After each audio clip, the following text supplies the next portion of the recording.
Halo pemirsa, temuan Komnas HAM, pembunuhan Brigadir Yosua dilatar belakangi dugaan kekerasan seksual yang dilakukan Brigadir Yosua terhadap Putri Chandrawati, istri Ferdy Sambo, saat di Magelang. Saya Rian Keputra, kita jumpa lagi di program Berita Kriminal. Bersama kita akan mengungkap dunia kejahatan dengan berbagai laporan kriminal dalam Sergap.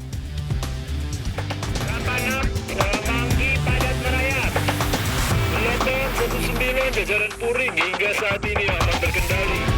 86, bantuannya, 87 untuk jajaran kuda, 86. Melaju dengan kecepatan tinggi, sebuah mobil terguling di Bundaran HI Menteng, Jakarta Pusat. 2 penumpang mobil luka-luka.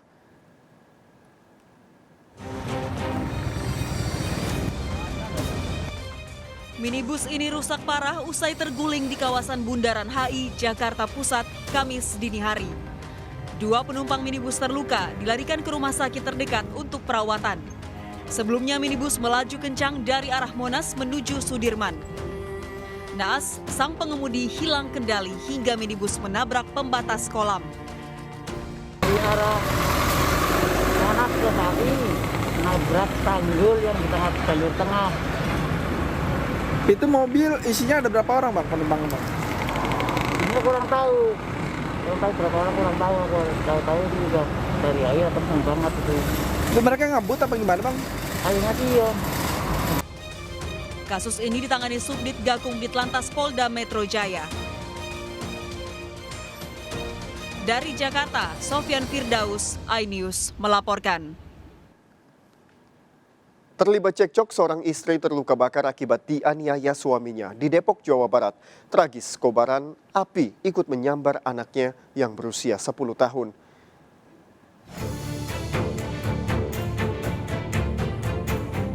Seorang wanita alami luka bakar usai dianiaya suaminya di kawasan Bojong Sari, Depok, Jawa Barat. Korban dianiaya usai terlibat cekcok. Peristiwa berawal pelaku dan korban terlibat cekcok di dalam rumah. Usai cekcok, pelaku sempat keluar rumah untuk minum minuman keras. Saat pulang melihat kondisi rumah berantakan, pelaku membawa tiner memarahi putrinya yang berusia 10 tahun dan mengancam akan membakarnya. Mendengar hal itu, sang istri menghampiri pelaku dan merebut anaknya. Pelaku kemudian menyiram tiner ke istrinya dan melempar korek api. Usai menganiaya, pelaku lalu kabur. Tragis, korban terluka bakar dan api menyambar ke putri mereka. Aku mendapati bahwa rumah masih dalam keadaan berantakan, kemudian pelaku memarahi anak ya dalam kondisi mabuk ya, memarahi anak yang pertama yang umur 10 tahun, dimarahi dan diancam untuk dibakar karena si pelaku sudah mengambil tiner. Kemudian karena korban mendengar ancaman pelaku, korban keluar, kemudian pelaku juga mengancam korban dan akhirnya menyiramkan tiner itu kepada korban, si ibu, ya, terus kemudian menyambarkan korek gas sehingga terjadi. Korban alami luka bakar 45% dirawat di RSUD Depok, sementara sang anak luka bakar ringan. Pelaku yang kabur masih diburu polisi. Dari Depok, Jawa Barat, Iyung Rizky, iNews melaporkan. Duka menyelimuti keluarga korban kecelakaan maut di Bekasi, Jawa Barat. Seorang ibu histeris hingga pingsan mendapati anaknya pulang dalam kondisi tak bernyawa. Sementara korban lain yang merupakan bibi dan keponakan dimakamkan bersebelahan.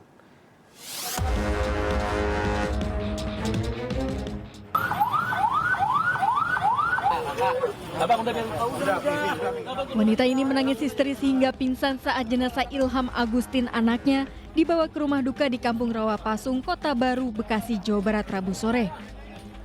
Bocah kelas 6 SD ini merupakan satu dari 10 korban tewas akibat kecelakaan maut truk trailer di Jalan Sultan Agung, Kota Bekasi.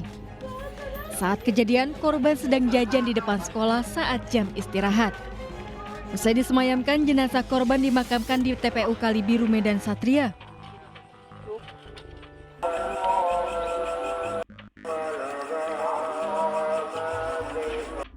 Sang ibu begitu terpukul melepas kepergian anak kesayangannya. Sementara itu jenazah korban kecelakaan maut lainnya Mariati 38 tahun dan Vidi Febiano 8 tahun keponakannya dimakamkan di pemakaman Kapuk Jalan Aster Kota Baru. Vidi itu kan kelas 2 ya, kelas 2 orang sekolah masuk pagi, jadi masuk pagi pulang jam 10 dijemput tantenya. Pas itu insiden tadi pagi itu jam 10 lewat 1 atau lewat 5 menit itu insiden yang di Jalan Bayu. Jadi tante pada saat itu jemput ya? Mau mengantar jemput. Oh, jemput. Tabrakan terjadi saat korban Mariati menjemput Vidi pulang sekolah. Akibat kecelakaan maut ini, sopir truk trailer diperiksa intensif di Mapolres Metro Bekasi Kota.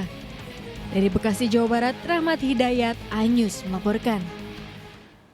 Sementara itu 9 korban luka akibat kecelakaan maut truk trailer masih dirawat di Rumah Sakit Ananda Bekasi. 7 korban luka merupakan siswa SD Negeri Kota Baru. Sejumlah siswa SD korban luka akibat kecelakaan maut truk trailer di Jalan Sultan Agung, Bekasi dirawat intensif di Rumah Sakit Ananda. Sebagian bocah SD ini harus menjalani operasi. Sementara pengemudi mobil yang tertimpa tower terluka di bagian mata dan akan menjalani operasi lanjutan.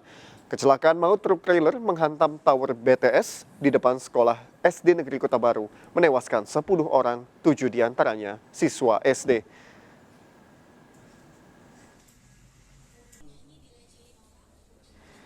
Polisi melakukan olah TKP dan rekonstruksi di lokasi kecelakaan maut truk trailer yang menewaskan 10 orang di Bekasi, Jawa Barat.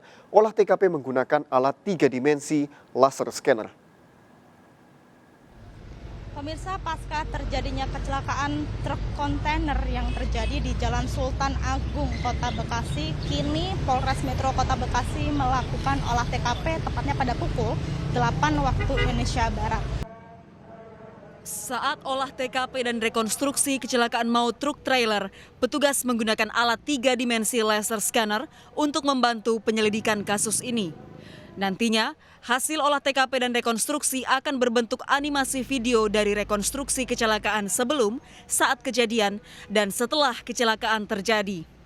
Untuk saat ini kita ada 8 titik atau 8 pengambilan video sepanjang dari sebelum TKP sampai dengan setelah TKP. Radius berapa meter? Setiap titik kita ambil radius 15 meter. Kalau untuk analisa tentunya saat ini kita belum bisa ya. Nanti dari hasil olah TKP, terus kemudian dari yang pengambilan 3D scanner baru kita ketahui. Pasca kejadian, sejumlah barang bekas kecelakaan masih berada di lokasi kejadian. Seluruh siswa SDN Kota Baru 2 dan 3 diliburkan untuk sementara.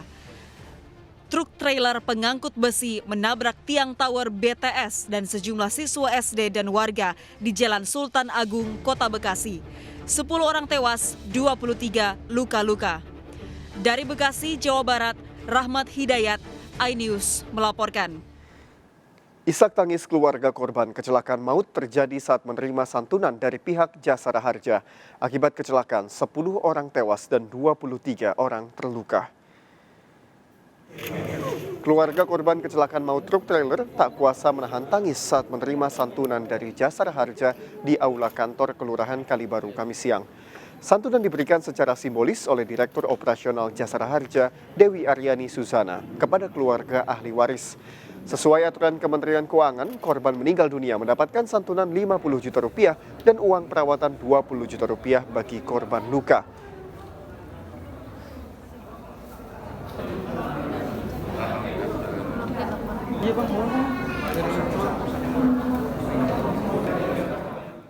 Diduga korsleting listrik, belasan kios di Pasar Simangambat, Padang Lawas Utara terbakar. Besarnya kobaran api ikut menyambar 2 rumah warga.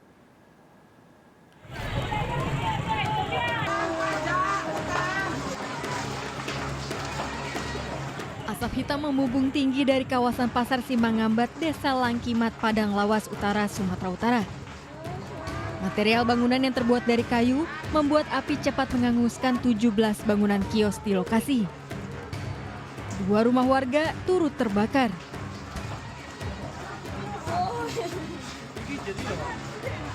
Warga berupaya menyelamatkan barang berharga mereka.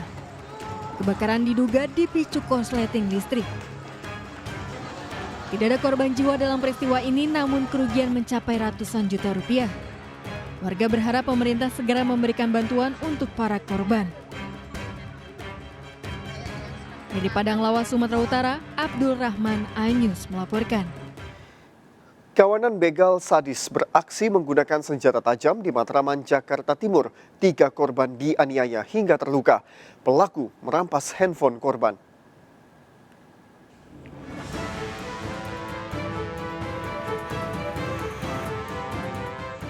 Kelompok begal beraksi merampok di sebuah warung di Jalan Skip, Utan Kayu Selatan, Jakarta Timur, Kamis dini hari. 3 pelaku yang mengendarai motor merampas ponsel milik korban. Korban yang melakukan perlawanan dianiaya pelaku dengan senjata tajam jenis lurit. Para pelaku juga beraksi di lokasi lainnya di kawasan Pulau Gadung. Para begal ini menganiaya korban di setiap lokasi. 2 korban alami luka senjata tajam dan seorang lainnya terluka di kepala akibat pukulan. Korban dilarikan ke rumah sakit untuk perawatan. Jadi yang diambil istrinya nggak bisa teriak-teriak itu karena di dalam, mau keluar kan itu di luar nih. Yang begal itu di luar, jadi istrinya nggak bisa teriak-teriakan. Korban laporkan kasus ini ke polisi. Dari Jakarta, Rio Manik, iNews melaporkan. Seorang pria pencuri helm diamuk warga di area parkir Taman Makam Pahlawan Kalibata, Jakarta Selatan. Pelaku sempat berupaya kabur.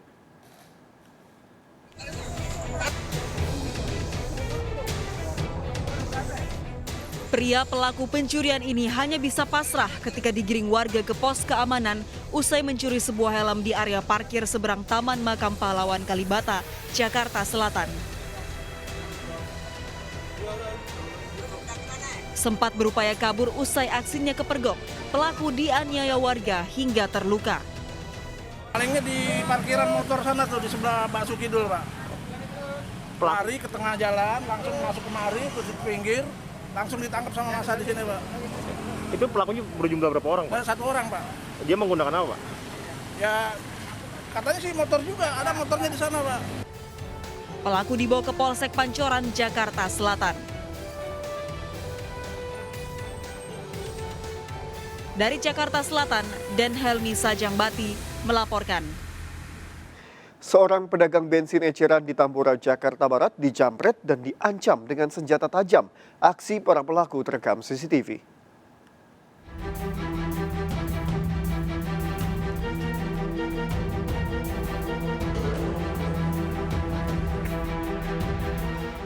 Dengan berboncengan motor, 3 pria ini menjamret handphone milik seorang pedagang bensin eceran di kawasan Jembatan Besi, Tambora, Jakarta Barat. Korban diancam pelaku menggunakan senjata tajam. Tak butuh waktu lama, salah satu pelaku, NR, 21 tahun, berhasil ditangkap polisi. Pelaku ditangkap di kawasan Krendang, Tambora, Jakarta Barat setelah sempat melarikan diri ke Bekasi, Jawa Barat. NR berperan sebagai eksekutor yang mengancam korban dengan senjata tajam jenis celurit. Pelaku merupakan residivis kasus penjamretan yang baru bebas tahun lalu. Handphone milik korban dijual seharga Rp450.000 di sebuah pusat perbelanjaan. Bahkan NR ini sudah 3 kali melakukan hal yang sama, residivis. Terakhir dia diamankan dan dipenjarakan itu tahun 2020 dan dia dibebaskan karena COVID. Akibat perbuatannya, NR terancam hukuman 12 tahun penjara. Sedangkan 2 rekan pelaku diduga bersembunyi di wilayah Banten dalam pengejaran polisi. Dari Jakarta, Miftahul Gani melaporkan. Berpura-pura membantu memadamkan api, 2 pemuda kepergok mencuri 8 pasang sepatu bermerek di lokasi kebakaran di Johar Baru, Jakarta Pusat. Pelaku beraksi memanfaatkan kondisi warga yang panik saat terjadi kebakaran.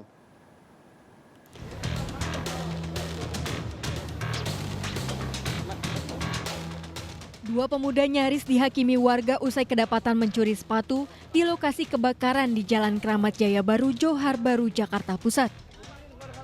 Petugas memeriksa pelaku dan didapati 8 pasang sepatu bermerek di dalam tas plastik. Pelaku beraksi memanfaatkan kondisi warga yang panik memadamkan kobaran api yang membakar sejumlah rumah. Berpura-pura ikut membantu memadamkan api, kedua pelaku masuk ke dalam salah satu rumah, kemudian mengambil 8 pasang sepatu. Kita ngambilnya, Pak? Di dalam keluar, dia bilang mau ada saudaranya, makanya diikutin. Ikutin bertiga. Terus yang diambilnya apa, Pak? Sepatu tuh. Sepatu, Pak, ya? Kedua pelaku dibawa ke Reskrim Polsek Johar Baru. Dari Jakarta, Rani Sanjaya, iNews melaporkan. Puluhan siswa SMP di Lebak, Banten keracunan usai makan nasi uduk. Para korban menyantap nasi uduk yang dibeli di warung belakang sekolah.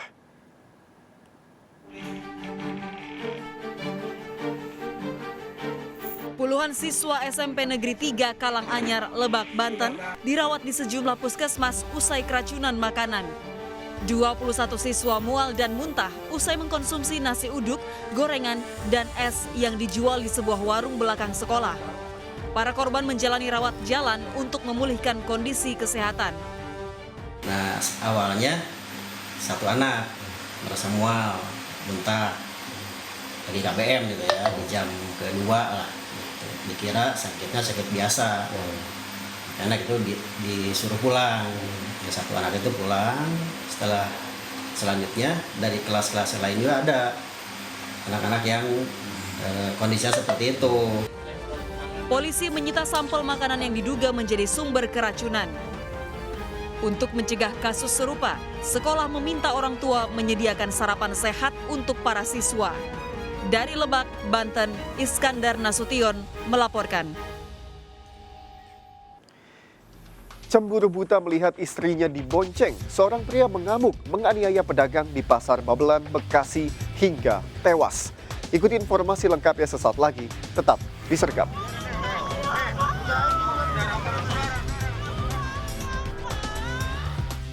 Bantuannya 87 jalur kuda,